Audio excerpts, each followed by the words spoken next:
കൊച്ചിയിലെ വിവാദ നൃത്ത പരിപാടിക്ക് സ്റ്റേഡിയം വിട്ടു നൽകിയതിൽ അഴിമതി എന്ന പരാതിയിൽ വിജിലൻസ് പ്രാഥമിക അന്വേഷണം നടത്തും. കൊച്ചി വിജിലൻസ് യൂണിറ്റിനാണ് അന്വേഷണ ചുമതല. കൊച്ചി സ്വദേശി ചെഷയർ ടാർസനാണ് നേരത്തെ പരാതി നൽകിയത്. വിശദാംശങ്ങളുമായി രാഗിൻ ചേരുന്നു. രാഗിൻ, ഇതിൽ ഏത് തരത്തിലുള്ള അന്വേഷണവുമായാണ് മുന്നോട്ട് പോകുന്നത്? കൊച്ചി വിജിലൻസ് യൂണിറ്റ് ആണ് ഇപ്പോൾ ഇതുമായി ബന്ധപ്പെട്ട അന്വേഷണം ആരംഭിച്ചിരിക്കുന്നത്. വിജിലൻസ് ഡയറക്ടറിൽ നിന്ന് ഇത് സംബന്ധിച്ചുള്ള ഉത്തരവ് ലഭിച്ചിട്ടുണ്ട്. വെരിഫിക്കേഷനുമായി ബന്ധപ്പെട്ട് ഇതിന്റെ ഭാഗമായിട്ടുള്ള അന്വേഷണം.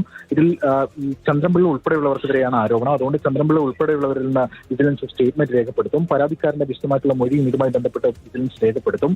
അതിനുശേഷം ഒരു റിപ്പോർട്ട് വിജിലൻസ് ഡയറക്ടറേറ്റിലേക്ക് അയക്കും. തുടർന്നായിരിക്കും ഇത് സംബന്ധിച്ച് കേസെടുക്കണോ വേണ്ടയോ എന്നടക്കമുള്ള കാര്യങ്ങളിൽ തീരുമാനിക്കുക. ഇതിൽ ഏറ്റവും പ്രധാനപ്പെട്ട കാര്യം എന്ന് പറയുന്നത് ഒരു തരത്തിലുള്ള സുരക്ഷാ മാനദണ്ഡങ്ങളും ഒരുക്കാതെ ായിരുന്നു മൃദംഗ വിഷൻ അവിടെ പരിപാടി സംഘടിപ്പിച്ചത്. അവിടെ അത്തരം കാര്യങ്ങൾ ഒരുക്കേണ്ടതില്ലേ എന്ന കാര്യം പരിശോധിക്കേണ്ടത് DCD ആയിരുന്നു. പക്ഷെ അവരും ഇതിൽ വീഴ്ച വരുത്തി. ആദ്യം എസ്റ്റേറ്റ് വിഭാഗം ഇത് കൊടുക്കേണ്ടതില്ല എന്ന നിലപാടെടുത്തു. പിന്നീട് ചന്ദ്രൻപിള്ള ഉൾപ്പെടെ ഉള്ളവർ ഇടപെട്ടാണ് ഇത് നൽകിയത് എന്നത് സംബന്ധിച്ചുള്ള വിശദാംശങ്ങൾ മാതൃഭൂമി ന്യൂസ് നേരത്തെ പുറത്തു കൊണ്ടുവന്നിരുന്നു. തുടർന്നാണ് ഇതിൽ അഴിമതിയുണ്ട്, ക്രമക്കേടുണ്ട്, ഇതിൽ ലാഭം ആണ് ലക്ഷ്യം എന്നടക്കമുള്ള കാര്യങ്ങൾ ചൂണ്ടിക്കാട്ടി കൊച്ചി സ്വദേശി ചെഷയർ ടാർസൻ പരാതി നൽകിയത് വിജിലൻസിന്. ഈ പരാതിയിലാണ് ഇപ്പോൾ പ്രാഥമിക അന്വേഷണത്തിന് ഇപ്പോൾ നിർദ്ദേശിച്ചിരിക്കുന്നത്. ഇതിലുള്ള അന്വേഷണ റിപ്പോർട്ട് വളരെ നിർണായകമായിരിക്കും. ഏതായാലും വിജിലൻസ് ഇപ്പോൾ അന്വേഷണം ആരംഭിച്ചിട്ടുണ്ട്.